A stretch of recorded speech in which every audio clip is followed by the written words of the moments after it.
All right, welcome back. Harmless Dave here, talking about real music in real time for a few real people out there just like you and just like me. We're going to talk about certain bands and why they're not going to quit. All right, they're just ZZ Top and Lynyrd Skynyrd out there this year together. Um, just did a video about Ricky Metlock, so I guess it's appropriate. And yes, I am still promoting Blackberry Smoke. This is their album called Be Right Here. The drummer, Britt Turner, just passed away. Maybe if we buy enough of these, we can help his family a little bit.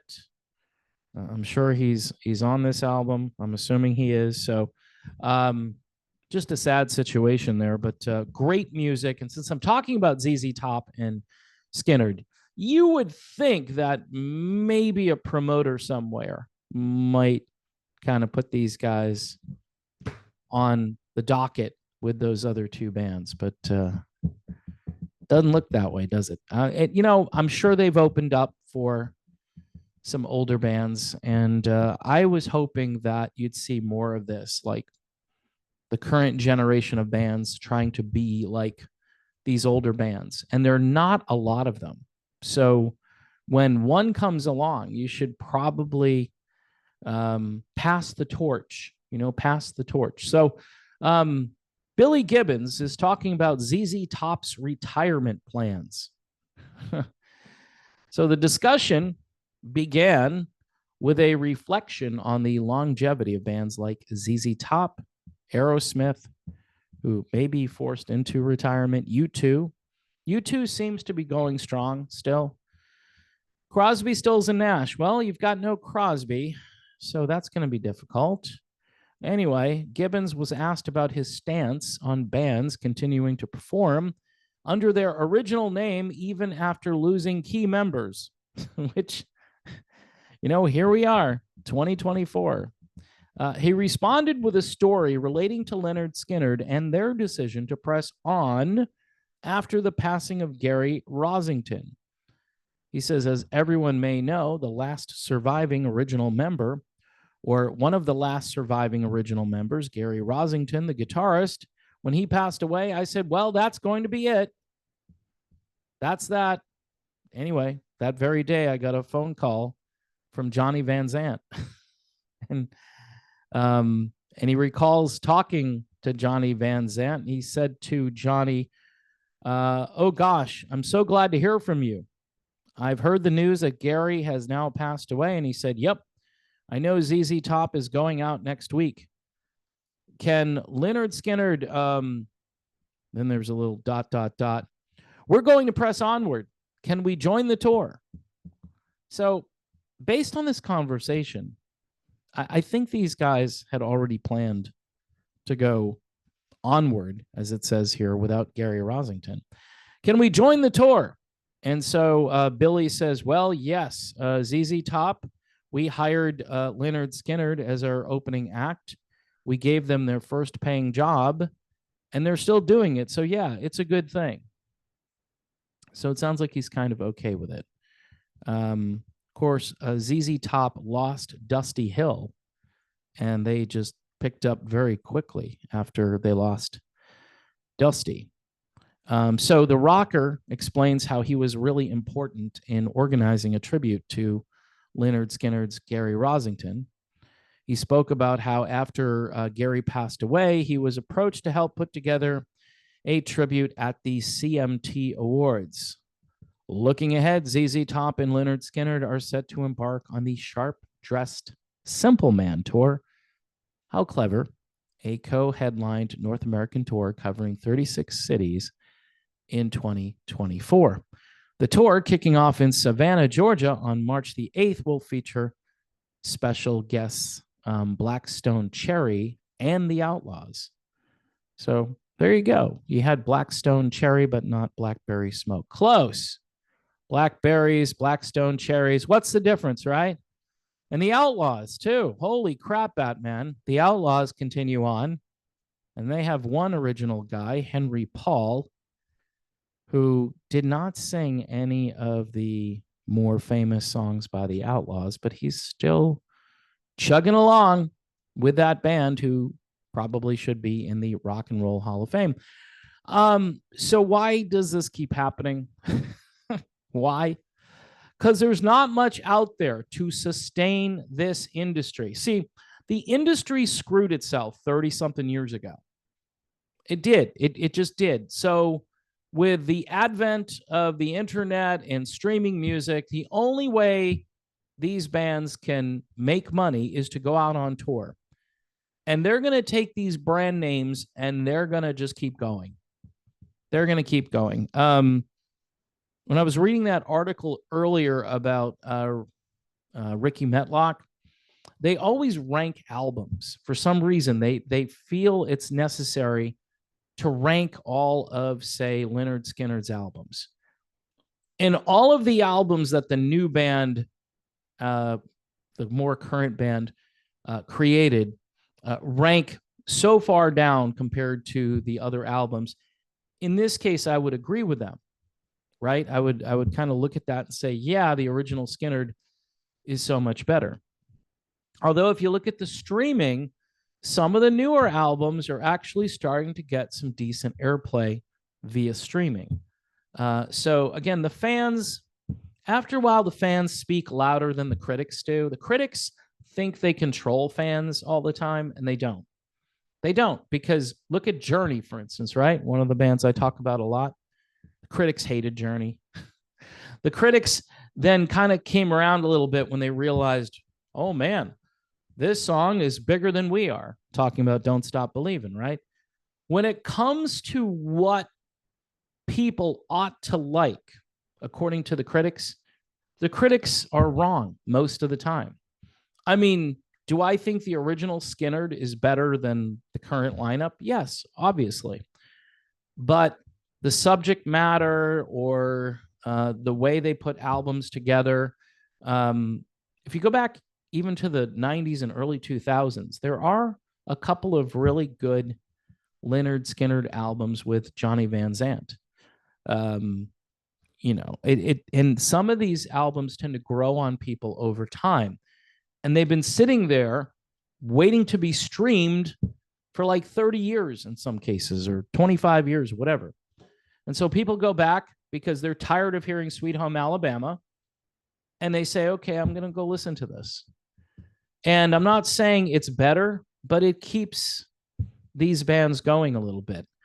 And this is where the internet is effective, because it's direct marketing, because radio has not been a friend to these classic rock bands that come out with new material. They have just run away. They go the opposite direction. Oh, they'll put it on the website. ZZ Top has a new song, or Skynyrd has a new song. A couple months ago, Molly Hatchet, I think, dropped a song. And yeah, thanks for telling me that. But are you playing it? No, of course not. They're not going to play anything. Why continue on?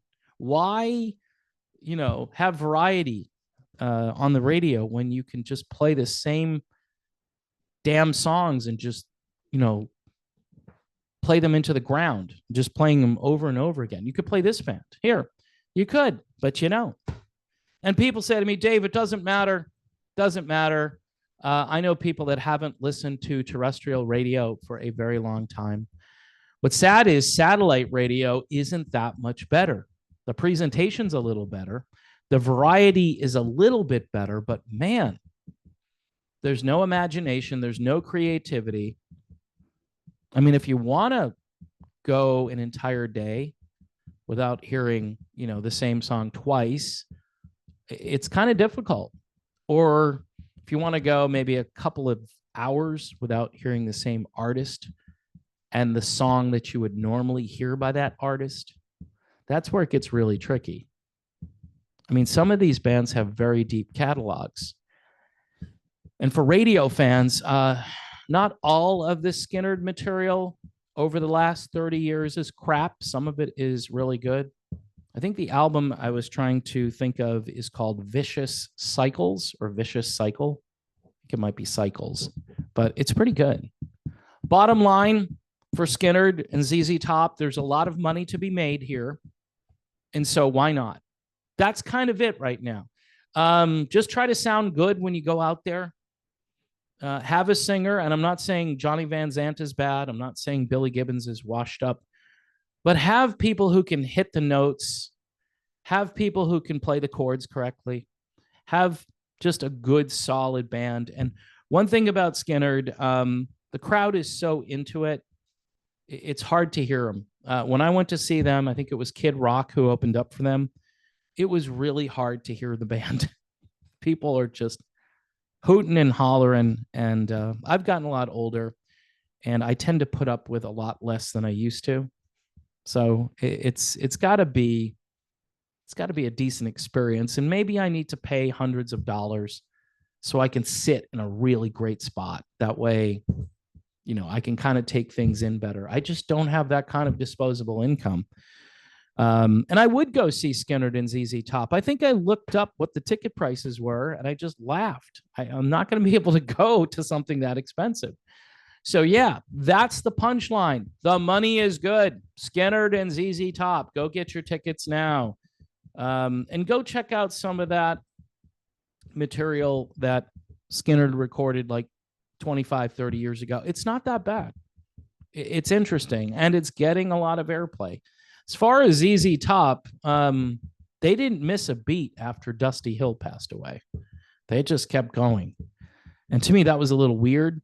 But again, this music is all that a lot of people have, based on the fact that the new stuff isn't really breaking through, and people, they're willing to pay big money to hear the old stuff played in a reasonable way.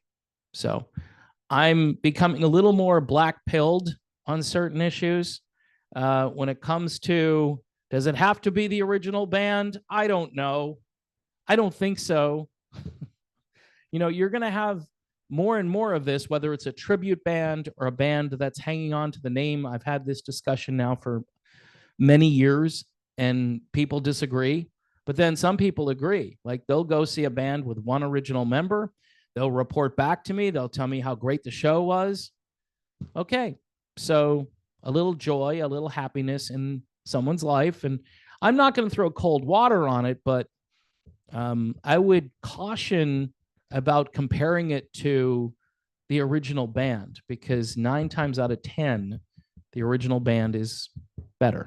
All right, so maybe someday that will change, because people will forget how great the original band was, although it should be on the internet forever, so people can always go back and do an A/B comparison and then think to themselves, well, at least I heard the music, and I got a night out from taking care of my kids, or whatever it was that you got away from doing, mowing the lawn during the day, or painting the fence, or whatever it was that you had to do that day. You got to go see a concert instead, So a lot of us are still trying to escape, especially with the political environment that we're all trapped in, and the cultural stuff going on. So here is, again, Blackberry Smoke one more time. Be Right Here. Just a fantastic album. Next generation Southern classic rock. Goes well with Lynyrd Skynyrd and ZZ Top for sure. But it's got its own thing. So you should check it out. Definitely sad about the drummer who passed away, Britt Turner, only 57 years old. And maybe they'll set up a fund for his family or do something in that regard. But you should buy a copy of it. Just, I don't plead for people to buy stuff. I just tell folks where to find it. And I've had a few people tell me, yeah, I bought this. It was that good. And thank you for telling me. So there you have it.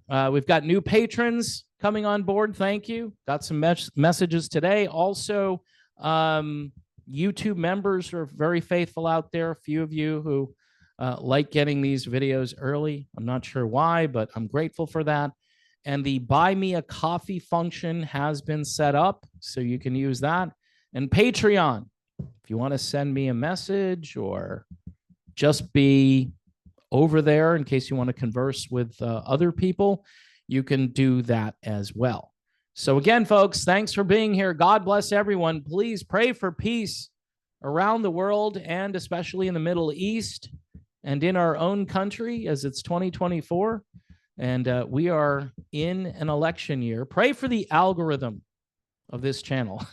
Pray that the algorithm finds me and shares me with other videos that have similar content. And that's it. I've said enough.